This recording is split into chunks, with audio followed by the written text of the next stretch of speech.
kisah Zulkarnain ni betul-betul jadi kisah yang paling saya suka.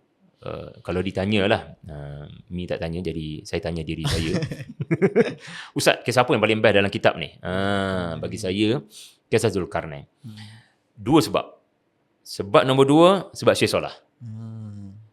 Sebab buku pertama saya daripada 43 buah buku adalah membabitkan tokoh sejarah. Tapi bukan beliau tapi Muhammad Al-Fatih. Okay, saya akan jawab tentang Syekh Solah punya POV. Tapi yang menyebabkan saya suka Zulkarnain kerana dunia saya adalah dunia hazmi satu hari nanti insya-Allah.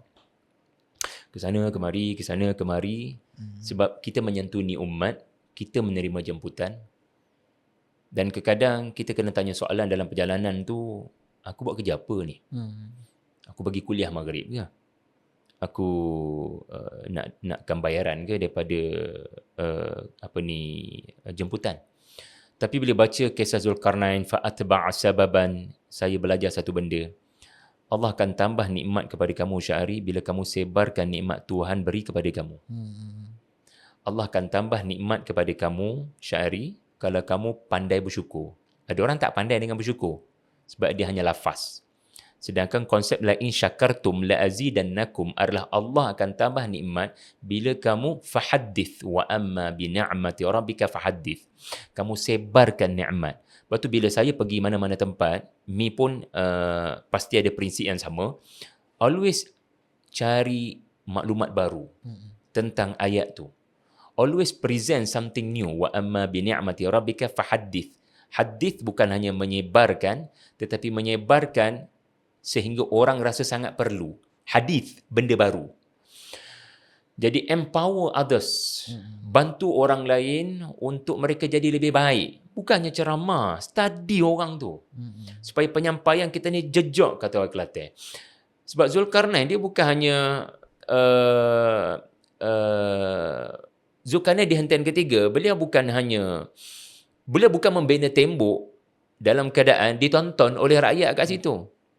Tapi dia empower them to have civilization dan disiplin dalam architecture, dalam kejuruteraan, dalam seni bina.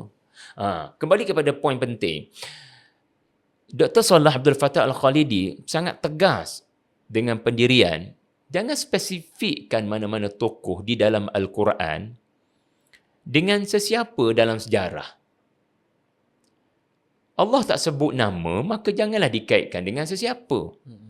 Tiba-tiba Syekh sendiri mengaitkan Zulkarnain yang merupakan gelaran dengan tokoh yang bernama Cyrus. Beliau keluar daripada manhaj beliau. Ini satu yang rare. Yang lain semua konsisten, tapi bila masuk dalam bab Zulkarnain, beliau berkongsi pandangan beliau. Dan beliau memang tegaslah menyatakan, hada min babi tarjih wa laysa min babil hazmi. Mungkin tegas. Wa laysa min babil jazmi wal hazmi wat ta'kin. Ini hanyalah perkongsian pandangan dan keyakinan saya. Bukanlah nak kata ini yang terbaik. So beliau masih lagi jaga adab lah. Beliau masih lagi jaga manhaj. Cuma kelihatannya beliau detail mengatakan ar-rajih. Ar-rajih. Betul kena translate benda ni. Baru best nak pergi berjalan ke Caucasus. Ada follower saya tu, pelajar saya tu, seorang pensyarah. Ya, beliau pergi ke Armenia. Dan saya kata, ui, ini waktu terbaik untuk study doktor tentang Cyrus Al-Farsi. Cyrus the Great. Nak katanya tuan-tuan, saya tak ada detail lah. Nak katanya kena baca lah. Tolong bantu kami untuk translate karya ni. Beliau mengemukakan hujah daripada banyak sumber, khususnya tafsir Abul Kalam Azad. Ini geng-geng daripada India lah, yang menyatakan kisah Cyrus yang menjadi tokoh di PBB, ada silinder Cyrus yang merupakan tokoh keadilan, rupanya sangat teli dan selari dengan fakta Al-Quran. Pertama, memang Cyrus tokoh yang dikagumi Yahudi. Sebab beliau membawa Haikal Sulaiman, memulihkan Haikal Sulaiman. That's why Yahudi tanya Nabi SAW. Mesti Yahudi tanya benda dalam informasi dia orang. juga perjalanannya ke beberapa tempat yang seolah-olah, bukan seolah-olah lah, memang selari dengan Al-Quran menyebut bahagian barat, bahagian timur dan bahagian Caucasus yang terbenanya Caucasus. tembok Zulkarnain. Jadi bacalah karya ni tuan-tuan untuk anda lebih hargai. Kenapa saya suka tokoh ini juga? Sebab saya nak kaji Cyrus. Buku pertama saya Muhammad Al-Fatih, dan mungkin saya akan tunjukkan satu lagi karya keluar sedikit daripada niche tadabbur, iaitulah mengembangkan dapatan Dr. Salah Al-Khadidi pada menyatakan bahawasanya kuasa kepemimpinan Cyrus. Buku pertama saya Kuasa Kepemimpinan Al-Fatih. Buku saya maybe lah buku ke-45, kita tengoklah macam mana. Mungkin saya akan tulis pada umur 45. Sekarang dah 44. Kuasa Kepemimpinan Cyrus. Dan sebenarnya ni satu benda saya nak sebutkan di sini. Penemuan Dr. Salah Al-Khadidi ni, kita akan mendapati, ataupun manhaj Dr. Salah ni, ada banyak persamaan dengan Ustaz Nu'man Ali Khan. Cuma Ustaz Nu'man mungkin kita kenal lah Dr. Salah.